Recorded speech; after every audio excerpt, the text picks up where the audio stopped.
Okay. So my news from the week is... Is it recording? Yeah. Okay. My news for the week is that March 2015 was my best month blogging in history, according to Blogger Stats, which have been kept since I loaded the app in 2010. Apparently, and this is sort of questionable, but according to Blogger, my Dr. Russell Miller Murray blog had 29,000 page views. Woohoo! 29,000 page views in March. And that's my email alert. That fits nicely. And my Satire and Theology had 12,000 page views, giving me an estimated roughly 41,000 page views. The question is, how many of those are Google, MSN, and Facebook bots? Yes, we wonder. That's the $1 trillion question. Because it can't be all readers and fans. Or can it? I don't think so. What is it with you? I don't think Silent majority. There's enough old ladies out there. Anyway. Old lady in Alabama. I love that little boy dog! Okay, Edith, this is for you. Yeah. Yeah, so that's probably bots, I guess. Anyway, I guess you're up now. Okay. So, latest article, this is titled, Unintended Consequences. Black bakery owner loses lawsuit, forced to bake racist KKK cake. Not cake. It probably has a lot of calories. Probably. So, this relates to the previously well-known story about the Christian baker who was forced to bake a gay wedding cake. I've never met Christian Baker. No, I haven't either. So, yeah, here's the article. Liberal groups are up in arms regarding the religious freedom bills in Indiana and other states that would allow business owners to refuse to provide services for events they deem contrary to their faith or belief systems. I'll just interject here and say, they actually have to have bills for things that were just common practice for decades. Anyways, continuing. However, there are unintended consequences to forcing all business owners to provide services for those they disagree with. For instance, would a liberal want a Muslim or a Jewish caterer forced to cater for an all-bacon dinner at the annual Ham Festival in Houston? Of course not, because Muslims are a protected class in their minds. Beware the slippery slope. Here's something that should cause everybody on the left and the right to rethink their positions.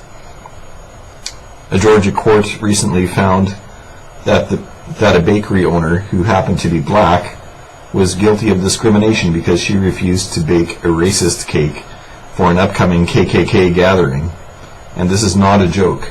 A Georgia court has ruled in favor of Marshall Saxby, the grand wizard of a local KKK chapter, in a lawsuit stemming from 2 years ago when a local bakery denied him service. Did they get that wizard label from the Wizard of Oz? Probably. The 3-judge panel concluded unanimously that the bakery had violated civil rights laws by discriminating against Saxby when they refused to sell him a cake for his organization's annual birthday party. It reads like America has too many laws, period. Exactly. I mean, here they're trying to make a law for something that should already be a law. I mean, or shouldn't even be questioned. A business should be able to decide. I mean, these evangelical fundamentalists, they talk about Canada and how we're so liberal, but I mean, there's the odd case of Canadians being challenged on these issues, but I seem to hear about more of this from the United States. Yeah. Anyways, continuing here. The three-judge panel concluded unanimously that the bakery had violated civil rights laws by discriminating... Oh, I already read that. Okay, I guess I'm getting forgetful in my old age. You're a lot older than me. Okay, so this was for the wizard's birthday party. Uncle Chuck. Yeah, they were off to see the wizard. Elaine Bailey, who owns Bailey Bakeries, refused to bake a cake for the ceremony because it violated her religious beliefs. Saxby filed the lawsuit claiming that Bailey's refusal of service was discriminatory against his religious beliefs.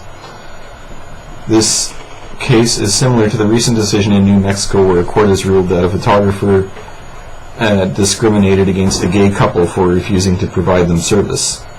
Bailey said in a prepared statement, "It's a sad day when bigots have to be treated equally before the law. If they can discriminate between people, then surely I cannot be forced to support their beliefs by providing them services against my will." Saxby was very happy with the outcome, stating, "The law says that it's wrong to discriminate against people if you run a business, and that means she was wrong in discriminating against our organization by refusing us service." So your libertarian argument would be not to have a law that if bakers don't bake enough cakes that the public wants, that they'll go out of business. You just don't have a law. I mean, if a baker wants to refuse service because somebody has a crooked nose, then they can do that. And if enough people get upset with that bakery because the guy's a jerk, then they'll stop buying his stuff and he'll run out of business. I agree. I think it makes common sense. I mean, who needs a law for this type of... As soon as you introduce these laws, there's all these other effects that happen, and different laws or amendments come in to deal with those. Yeah. Okay, the article continues, people on both sides of the issue have had varying remarks. One man stated, "I am against anti-discrimination laws. Freedom means people are able to do what they wish with their lives and property. Society can punish bad behaviors in a market, but the power to take away from someone's life as if it did not belong to them is frightening." Another person familiar with the case responded, "This is not the same as denying service to someone based on the color of their skin or sexual preference. This was a choice by the owner of the bakery to not serve someone based on their bigoted lifestyle, and there's nothing wrong with that." Many wonder if she had simply lied about her reasoning.